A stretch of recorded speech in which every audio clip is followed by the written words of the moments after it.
அது சரியான முறையில் ஹிஜாப் அணியலைன்னு சொல்லி அந்த பொண்ணை அரெஸ்ட் பண்ணி கொண்டு போய் போலீஸ் ஸ்டேஷனில் வச்சு டார்ச்சர் பண்ணி அது போலீஸ் ஸ்டேஷன்லேயே அந்த பொண்ணு செத்து போய் அதை தொடர்ந்து நிறைய போராட்டங்கள்லாம் வந்து இப்போ தான் முதல்ல போன வாரம் தான், சரியாக தேதி ஞாபகம் இல்லை, ஈரான் நாட்டில் இனிமேல் அந்த போலீஸிங் டிபார்ட்மெண்ட்டே வேணாம், அதை வந்து புர்கா வேணான்னு அவங்க சொன்னாங்களா சொல்லியான்றதை பற்றி செய்தி இல்லை, இனிமேல் அதை செக் பண்ணுறதுக்குன்னு ஒரு போலீஸ் இனிமேல் வேணாம், அதுக்கு தனியாக நடவடிக்கை எடுக்கிறதெல்லாம் கிடையாது, இனிமேல் தூக்கிடுவோம் அப்படின்னு சொல்லி அந்த டிபார்ட்மெண்ட்டை எடுத்துட்டாங்க.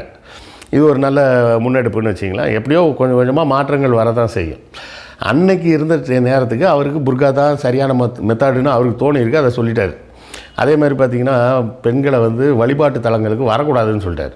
நீங்கள் வழிபடுறதா இருந்தால் வீட்டிலே வழிபட்டுக்குங்க, செய்யக்கூடிய அந்த தொழுகை எல்லாத்தையுமே வீட்டில் இருந்தே செய்யுங்க, நீங்கள் கோயிலுக்கு வந்து மசூதிக்கு வந்து தான் பண்ணணும்லாம் அவசியம் கிடையாதுன்னு சொன்னார். ஏன் அப்படி சொன்னார்? ஏன்னா அந்த காலகட்டத்தில் அந்த ஜெருசலேம், அந்த அரேபியா இந்த பகுதிகளை பூரா இயேசுவோட கதையெல்லாம் பரவிருச்சு.